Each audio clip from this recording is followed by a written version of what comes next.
नमस्कार, आपके साथ मैं हूं दीपशिखा भारद्वाज और आप देख रहे हैं न्यूज स्टेट। और चलिए बुलेटिन की शुरुआत हम करेंगे सबसे पहले बड़ी खबर के साथ। और बड़ी खबर आपको हम बता दें, जहां आतंकी डॉक्टर उमर का एक नया वीडियो सामने आया है। धमाके से पहले डॉक्टर उमर ने वीडियो बनाया और वीडियो में सुसाइड बॉम्बिंग की पैरवी कर रहा है। फरीदाबाद में छापेमारी के बाद ये वीडियो बनाया था। वीडियो में जिहादी मानसिकता के बारे में बता रहा है उमर। और देखिए, अब सवाल उन लोगों से हैं जो अभी तक ये कह रहे हैं कि जब तक आरोप सिद्ध नहीं हो जाते हैं तब तक दोषी नहीं मान लिया जाता है। हालांकि हमारी न्यायिक जो प्रक्रिया है वो यही कहती है, लेकिन उससे बड़ा सवाल ये कि ये जो मानसिकता है, जो इस मानसिकता को दरकिनार करते हैं, उनके पास अब क्या जवाब होगा। ये आप वीडियो देख सकते हैं।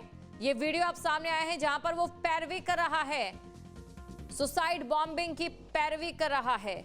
और जो पूरा पैटर्न था दिल्ली ब्लास्ट का, सुसाइड बॉम्बर की तरह ही बड़ी खबर। और ये वीडियो जहां पर वीडियो में सुसाइड बॉम्बिंग की पैरवी की जा रही है।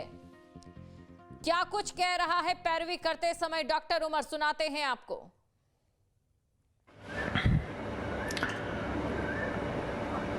One of the very misunderstood concept is concept of what has been labeled as suicide bombing.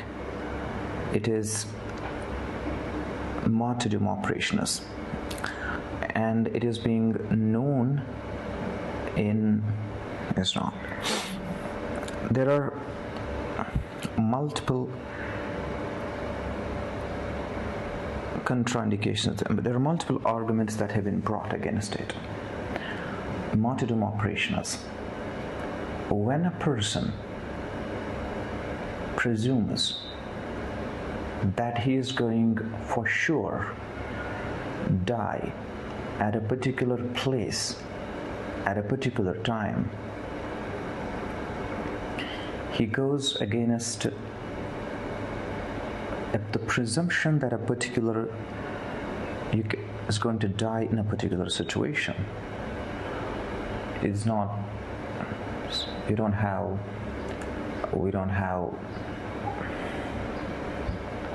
situation.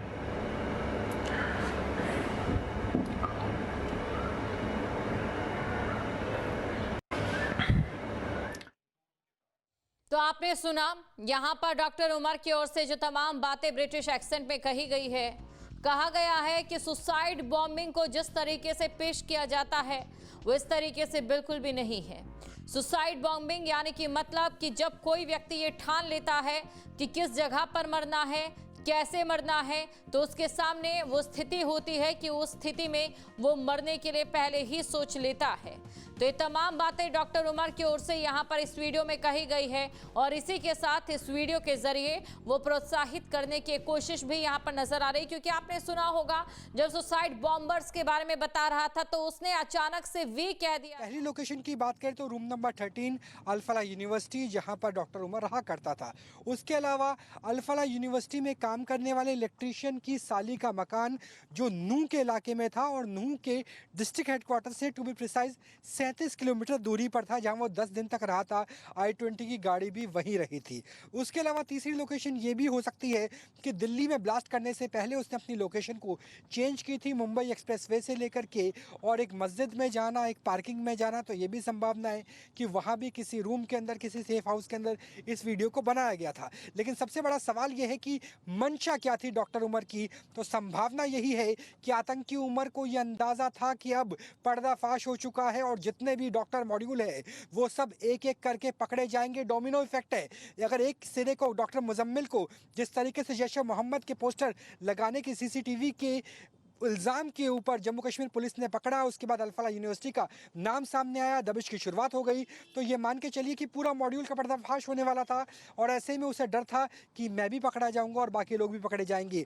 ऐसे में इस वीडियो के जरिए एक अपील है फिदाइन बनने की, अपील है लोन वुल्फ अटैक की, अपील है कि आपके पास जहाँ विस्फोटक है, जहाँ जा सकते हो फट जाओ। तो ये एक बेहद खतरनाक स्थिति है जो इस वक्त नज़र आ रही है, क्योंकि ISIS खुरासान मॉड्यूल की शय पर यह चीज़ की गई है। क्योंकि खुरासान मॉड्यूल और ISIS यानी जो इराक में, सीरिया में होता था, उसी तरह की कोशिश भारत के अंदर की भी करने की थी, अगर वीडियो की अपील के ऊपर ध्यान दे, अगर डॉक्टर के अल्फाज के ऊपर ध्यान दे तो। जी तो देखिए, जो डॉक्टर के अल्फाज हैं उसमें उसने अचानक से ये भी कहा कि जब कोई सुसाइड बॉम्बर और उसी के बाद अचानक कहता है जब हम, यानी कि आप अंदाजा लगाते हैं कि यहां पर वो खुद को सुसाइड बॉम्बर भी कह रहा है।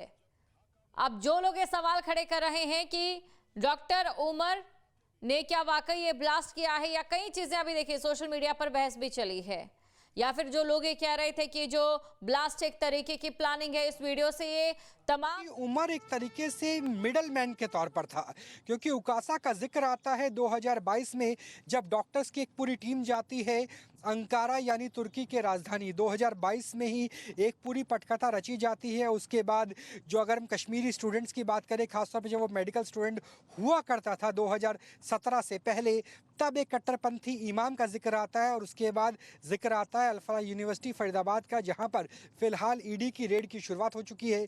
ये भी एक बड़ी ब्रेकिंग न्यूज़ है, क्योंकि ईडी की रेड दिल्ली में अल-फलाह यूनिवर्सिटी के ट्रस्ट ऑफिस पे चल रही है, ओखला में, और दूसरा यूनिवर्सिटी कैंपस के अंदर भी चल रही है।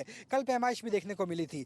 तो यानी अब मान के चलिए कि कम से कम 15 ऐसे, जो हमें एनआईए के सोर्सेज बता रहे हैं, 15 ऐसे डॉक्टर्स हैं जो डॉक्टर्स फिलहाल फरार है, जिन्होंने अपने मोबाइल को ऑफ कर दिया है, जिन एप्लीकेशन क्रिप्टो एप्लीकेशन का इस्तेमाल किया जाता था उसे भी बंद कर दिया है, अनइंस्टॉल कर दिया है। यानी डिजिटल सिग्नेचर को अपने जीरो कर दिया गया है, ताकि इंटेलिजेंसीज वहां तक ना पहुंच पाए, खुफिया एजेंसियों को कोई ट्रेस आउट नहीं हो पाए। तो क्या इन 15 में से कुछ ऐसे भी थे जिनके पास ये वीडियो पहुंचा था? इन 15 में से कुछ ऐसे भी हो सकते हैं जिनके पास किसी तरह का विस्फोटक हो, किसी तरह का रसायन हो, क्योंकि लगभग 80 लोगों से पूछताछ हुई है। 200 स्टूडेंट, टीचर, फैकल्टी मेंबर और इंटर्न अभी रडार पर है, और इसके अलावा 15 लोग गायब बताए जा रहे हैं। उन गायब जो डॉक्टर्स हैं, उन स्टूडेंट्स हैं, उनकी तलाश की जा रही है। तो निश्चित तौर से बहुत बड़ा नेक्सस था जिसका पटाक्षेप अब हो चुका है, और डोमिनो इफेक्ट जिस तरीके से होता है कि एक पत्ता हटाओ तो ताश का पूरा ताजमहल गिर जाता है, वैसे ही ये आतंक का मॉड्यूल अब सर्वनाश होने की कगार पर है। जी, तो अब देखिए लगातार एक के बाद एक कड़ी जो है वो खुलती जा रही है, और इसी के साथ एक के बाद एक जो नाम है वो सामने आते रहे हैं। लेकिन यहाँ पर सबसे बड़ा सवाल ये कि डॉक्टर उमर की ओर से ये जो वीडियो बनाया गया, और यहाँ पर ब्रिटिश एक्सेंट में जो वो कह रहा है सुसाइड बॉम्बर्स को लेकर, जो हमदर्दी जता रहा है, या उनके प्रति अपने नजरिए को बदलने की बात कर रहा है, या फिर ये बता रहा है कि जब भी कोई सुसाइड बॉम्बर जो है वो मरता है तो उसके सामने क्या सर्कमस्टांसेस रहते हैं, इसको लेकर कई तरीके के सवाल यहाँ पर खड़े होते हैं। क्योंकि दिल्ली ब्लास्ट का जो मामला जा रहा था, कच्चा माल वो बहुत आसानी से मिल सकता है। यानी जो आप नेल पेंट का रिमूवर के लिए थिनर का इस्तेमाल करते हैं, सिर्फ उससे TATP बनाया जा सकता है, जिसके ज़रिए पेरिस में भी धमाका करने की कोशिश की गई थी। और वो TATP के ट्रेस आउट मिले थे डॉक्टर उमर की गाड़ी के आगे वाले पहिए के, राइट पहिए के नीचे जो जूता था उसके अंदर। यानी थिन रिमूवल से, हेयर रिमूवल से, या फिर नेल पेंट के रिमूवल से। उसके अलावा अगर हम यूरिया की बात करें या फिर NKP की बात करें, जिसका इस्तेमाल आमतौर पर 1 एकड़ में 50 किलो किया जाता है, बहुत इजीली अवेलेबल है, उसे किस बिल्कुल शुक्रिया राहुल डब्बा तमाम जानकारी को दर्शकों तक पहुंचाने के लिए। बड़ी खबर और ये वीडियो भी आपको सुनाते हैं।